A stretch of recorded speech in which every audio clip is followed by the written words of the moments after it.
Everything is awesome. All right, if I don't see at least one of those comments in the comment section, I'm gonna be disappointed. But welcome back to the channel, everybody. I knocked something over. It doesn't matter. We're back with our Multiversus character poll series, otherwise known as the Yay or Nay series. So this week, we got a really fun character to take a look at. None other than Emmet from the Lego franchise, the Lego movie himself. And this could get very, very fun, depending on how much could be involved with Emmet with Legos in general. So we'll get to that in a second, but let's start off with a few possible attacks for his moveset that we might see in Multiversus. And move number one, we're gonna go with, I'm just gonna go with a wrench. Okay, hear me out real quick. What was Emmet before, you know, the Master Builder thing, right? What was it? He was a construction worker, right? So why not utilize that in some form, right? So here's the attack. Emmet will end up using a wrench, right? His trusty, his useful wrench, it could be used as some sort of an attack. One possible way for it to be used, it could just be a physical weapon that maybe he takes it and maybe he just kind of bops his opponent with it or smacks him with it, you know, hits him with a wrench. You know, that would hurt, but well, I don't know, I was just thinking, I don't think he actually does this because I didn't remember it, I couldn't find anything about it, but what if he took the wrench and he threw it, and then it acted like a boomerang, so he throws it and it comes back to him. That's what a boomerang does. Why did I have to explain that? I don't know. But, you know, he could throw or maybe just could throw the wrench straight at somebody as a projectile type of attack, and it just magically disappears after he throws it, and then it'll just magically reappear in his hand again. Something like that. But a wrench could be fun, you know, kind of dives into his construction worker kind of days a little bit. Sure. Move number two. Okay, this is Legos, right? This is Lego. If this isn't somehow part of a Lego character's moveset, building. You just gotta build something, right? I don't know. There's so many different ways you could actually do building. The one that maybe comes to mind for me would be maybe this is like a neutral special, a down special kind of, some sort of special attack. Maybe it's even like a selective wheel, right? Where, you know, you input the attack, the wheel pops up and you could choose from a few different things to end up building, and then you end up using it in battle. Just a few things off the top of my head. What about his double-decker couch? What if that's something he could end up building like very quickly? And now you have the double-decker couch actually on stage, and I don't know, the cushions, maybe they're springy or something like that. I don't know, it's just another platform to kind of play around. Could be an object that you could place down quickly if an opponent fires off a projectile. Now the double-decker couch is going to kind of, well, block the attack, and then it will fall to pieces. Another idea, maybe pulls out his jackhammer, again going back to his construction days. Just, you know, thinking things like you could literally, whatever you can think of that you could build with Legos, as long as it's reasonable, throw it in the selective wheel. It's, you know, basically building itself somehow.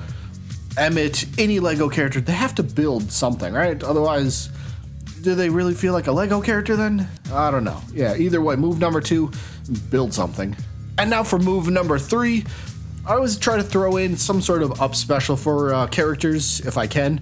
And I came up with the hang glider. So this is from the movie, and I believe it was only briefly seen in, was it the Old West scene? They're in the, whatever it is. But basically the attack itself, Emmet uses the hang glider here. So the attack itself will have him kind of like launch straight upwards.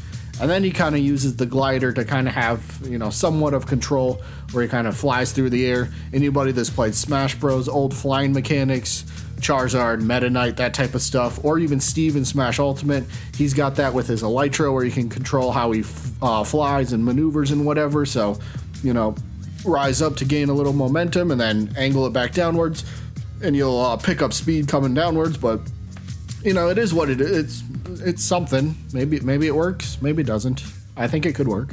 And then move number four, well, I wanted to go with something else because I want to show off some sort of variety. So we got the wrench, we got just building stuff, and then a hang glider. So what if we also utilize his ability to do his leaping Superman punch? This big old leaping punch straight into the ground. So this move I think I just explained it. He leaps into the air, and then he comes flying down, say at like a 45-degree angle or something, and he delivers one whopper of a punch, just right in the ground. Or if he happens to hit the opponent, perfect. This could be a pretty good attack to rack up damage and have good knockback. But there might be a little bit of startup lag, or maybe a little bit of end lag, because the move should be powerful. But if you miss it, you could get punished for it, right? So high risk, high reward type of an attack. It's easy for the opponent to see this one coming, right? Once they see Emmet jump into the air, well, it's like, okay, well, I'm going to pretty much know where he's going to land, so I just need to kind of dodge or roll, or, you know, maybe use an attack to interrupt him or something like that. But if this attack does land, it should deal pretty good amounts of damage. And now let's move on to the alternate costume portion of the video. Now, it is Legos, so I'm going to start with Emmet himself. Just Emmet we're going to talk about, and then I'll get to other Lego characters in a second. But real quick, we've seen many alternate costumes he could use, different Lego get-ups. So we've seen the Doctor in the blue scrubs. We've seen him change into that very briefly. There was like he was in a scuba suit. I think he was in a magician's outfit, and then he even had like a dinosaur outfit or a lizard outfit or something like that. So something like that would be kind of fun for alternate costumes for specifically Emmet himself. But what if you went with like some sort of premium skins, right? Now that's where you could have a little bit more fun, and that's, I don't know if that would have to be negotiated.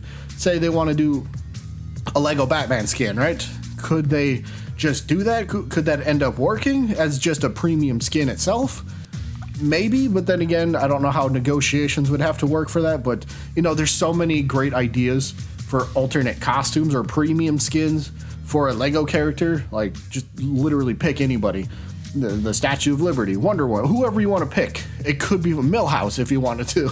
Like, there's so many really fun ideas that's out there. But, hey, whoever you pick could probably work for the most part. And now for, well, my opinion.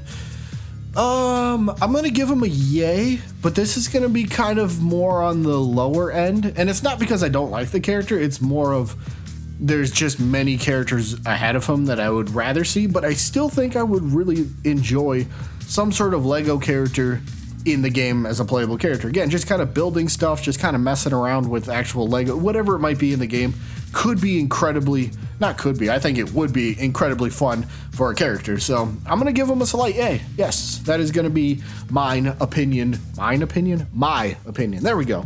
Either way, let me know what you guys got, yay or nay, down in the comments for Emmet. That is going to be it for this one. Except it's not, because we got the updated yay or nay stats coming at you right about now. And we got 3 new characters debuting this week. So we're starting with the top 6 as usual, and check it out. Taz is one of the 3 debuting characters, and Taz starts off in 2nd place. What are the chances of that?